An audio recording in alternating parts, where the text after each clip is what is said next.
back with another art video. We're on day 5 of our little video together. I hope you guys are all staying safe, having a good spring break. I hope you're all kind of doing a bunch of fun stuff. So we're actually going to be working on our tree today. I went ahead and I outlined it in Sharpie just because I felt like in the video it was really hard to see. So I did this off camera so that you guys were able to kind of see it better. And you're gonna notice I took the butterfly and the branch out just because to me I felt like they were kind of sticking out. They weren't really working with the picture. But again, if you drew those in, you know what, and you like them, go ahead and use them. So we're gonna get right into our watercolor crayons today. I have my handy dandy little set here and I'll show it to you guys one more time. So I got quite a few in here. I pulled out a couple that I thought were gonna work for this picture today, so I'm obviously not gonna use all like 40 of these in here because it's not necessary. So I actually grabbed just a couple. So I did a lot of like earthy tones, so like greens, browns, blues for the sky. This video also really will not take as long just because the crayons already have like color to them, so it's really not gonna be too crazy. So really all you're gonna need today is your tree that you drew, a reminder that I drew it on watercolor paper, so it's a little thicker, but you can use any kind of paper you want. I have my jar of water with me. Obviously I have the water soluble crayons. I have a Kleenex to wipe off my brush when I'm mixing.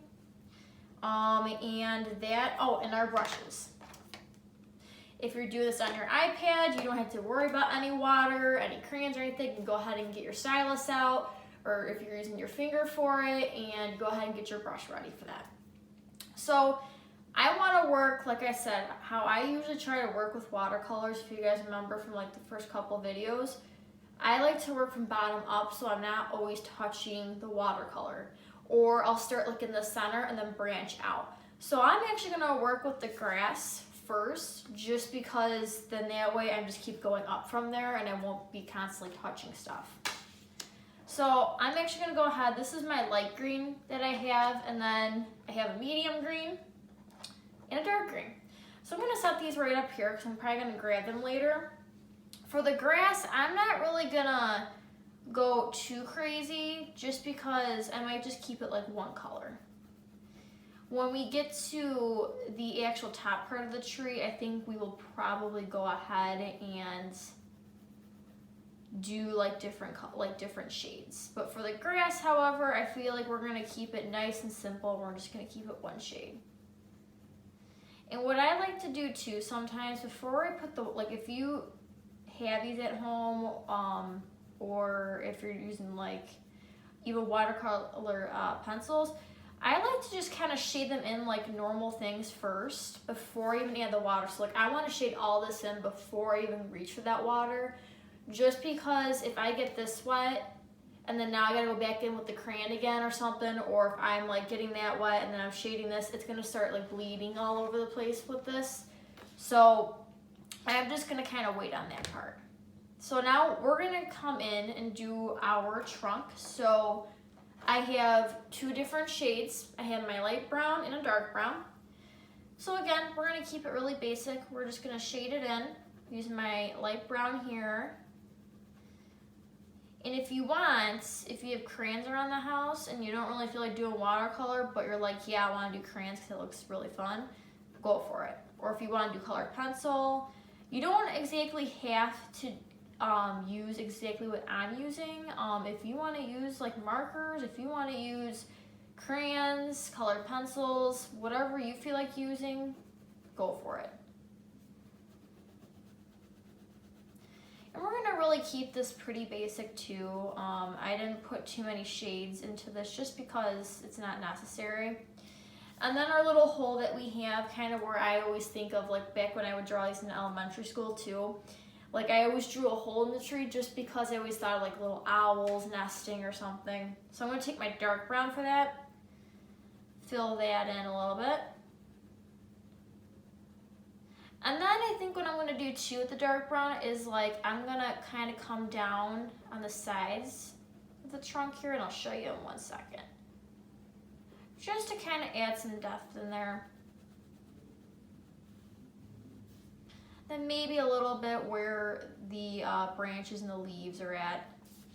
So you're gonna kind of notice that I did some dark shading through here where the leaves are kind of dropping down, like draping over the trunk, and then on the sides, just to add some depth to it. So we're gonna put those away, and then we're gonna come back to our greens. So how I kind of want to go about this is I don't want to shade the whole thing just green. I'm actually going to kind of come in with my darker stuff first. So I'm going to start with my dark green, and I'm going to go ahead and shade in like the leaves, which are my little like scribbly marks here. And because it is watercolor, I'm not expecting this to look like, I kind of want it to bleed outside the edges. So I'm not gonna go too crazy and like color in the lines. Because with me, I really, really like that watercolor effect, so I'm really encouraging it to kind of come out of the lines.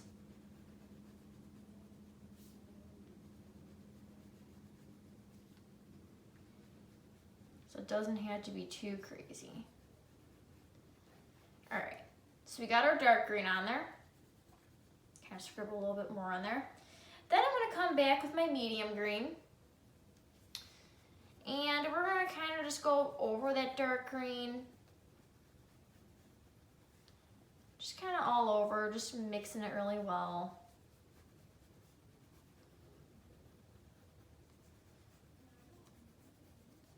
Just kind of shading that in. And then, so that's kind of what we have so far. We have our 2 shades of green here. And then now I'm gonna kind of go ahead with my light green and shade in all that empty area, and then figure out if I'm ready to maybe, you know, go back and shade some more, or if I want to call that part done. I'm gonna take my light green, kind of come in, just fill in the gaps there. And I'm thinking, you know, I don't think I'm gonna need to really go back in, really. I think that's actually looking pretty good. And because these are watercolor crayons, I'm actually, when I'm gonna be using the water, I kind of wanna like leave that texture, honestly, so I'm not gonna get it too wet. And then if you're kind of feeling really crazy, you can kind of add a little bit of blue just to like enhance the sky to it. So I have 2 shades. I'm gonna just take like a nice little shade of like the light blue, just to kind of like encourage that sky and bring out the tree a little bit better. And then maybe kind of take my dark blue and just do a couple little streaks there too, just to kind of make it pop out. Okay, so that's what we have. Again, very quick and easy, just laying down those colors really easy. So if I'm looking at this, I would say that we're probably ready to go ahead and add some water to it. So I'm gonna go ahead, I have 2 brushes today. I have a smaller brush and a bigger brush. I'm just gonna kind of start with the small one and see how it's gonna lay down, but the biggest thing too is because obviously our trunk is brown and everything else is like a more of a light color.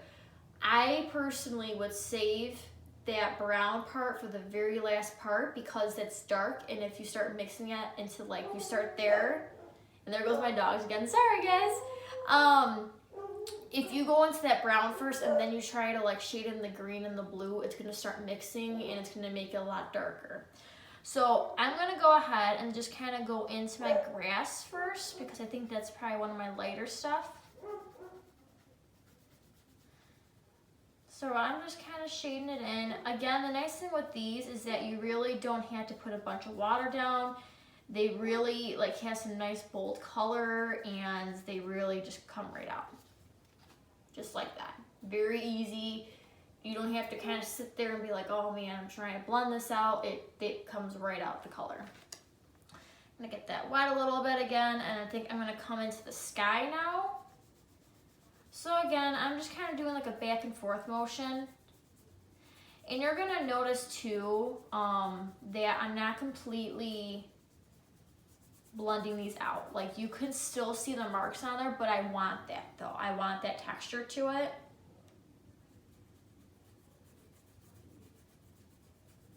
Because to me, I feel like it kind of adds more to the drawing, and it really brings it out. So that's kind of what our sky looks like. Very quick, very easy, and you can see the texture, and I think it really, really like emphasized the whole drawing there. Then we're gonna go ahead, we're gonna come into our leaves, and then we'll come back to our trunk. So again, just simple like little like, you know, back and forth motion, doing some swirls, circles, just to kind of get that nice blend to it. And for this, because it's a bigger area, you're gonna probably wanna go into your brush again.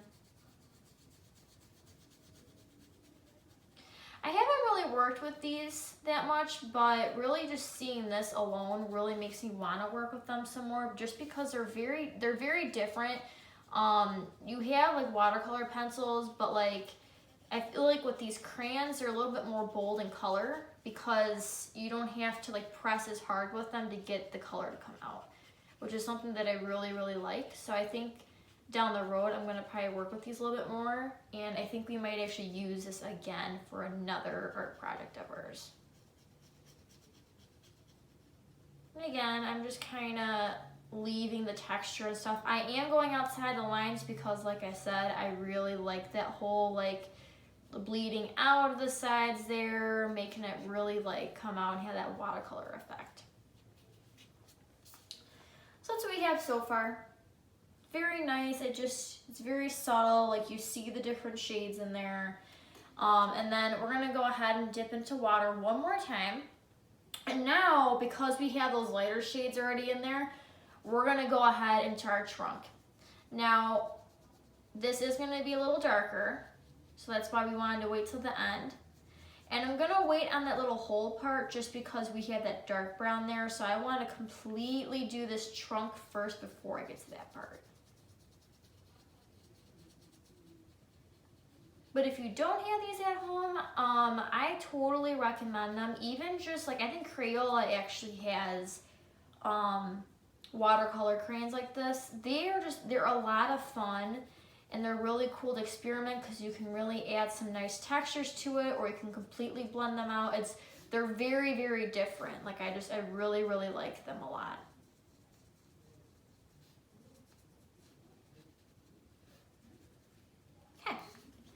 So there we have it. It's a very like nice thing with these is that they're very quick with putting color down. They're really quick to blend out. They blend like a dream. If you don't have these at home, I really recommend, like, if you really like doing art and you really like the whole watercolor thing and you like working with crayons, really suggest you working with these and getting them. I'm pretty sure that Crayola does have something similar to this. They're a lot of fun. I really, really recommend it. And whenever we come back to school, I might even actually bring these in, and we can maybe like on breaks, if you guys want to work with this some more, or if there's like a medium that I'm working with that you would love for me to bring in and like kind of work with on your breaks or something, let me know. But before we sign off with this video, obviously we're missing one important piece to it, right guys? We gotta make sure we sign our name. So I always kind of like to just, you know, sometimes if I don't feel like doing like, you know, the simple like black or gray to sign my name, I'll just kind of grab a random color actually, and then just sign off there. Okay? So it's the biggest part, you want to always sign off. And that's going to be our little art project for today. I will see you guys tomorrow, and I actually got to double check what we're doing tomorrow. So I will see you then. Bye.